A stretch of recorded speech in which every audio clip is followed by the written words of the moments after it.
السلام عليكم اصدقائي الاعزاء، ازاي حضراتكم عاملين ايه؟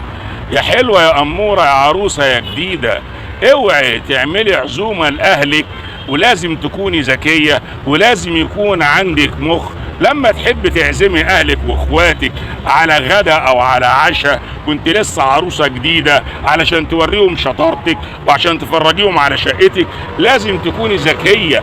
قبل ما تعزمي اهلك لازم تعزمي اهل جوزك الاول وترحبي بيهم من اول الزياره لنهايه الزياره، علشان لما تيجي وتقولي انا عايز اجيب ماما وبابا واخواتي ما يقولكيش هو انا فاتحها عربخانه لاهلك وتكون دي سكه للنكد وللمشاكل.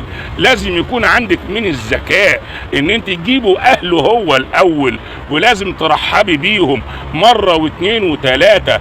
اهلك انت لسه سايباهم ما كملتيش كام يوم وبقيتي عروسه وليكي مكانك الخاص، ومفروض ان انت تتعرفي على الاسره الجديده، مش ليكي مكان زياده فقط وتروحي تجيبي اهلك وتحطيهم. قلنا اهلك فوق دماغك وفوق دماغه هو اللي دخل البيت وخدت من بيت رجاله وخدت من بيت اصول، هم كمان فوق دماغه واصبحوا اهله.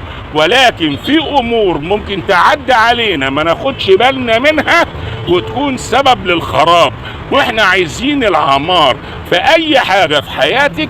بدي اهله هو الاول عن اهلك علشان تعدي البر الامان ويكون معاكي اسره واسرتك تزيد وتزيد، واتمنى لك السعاده في حياتك الزوجيه.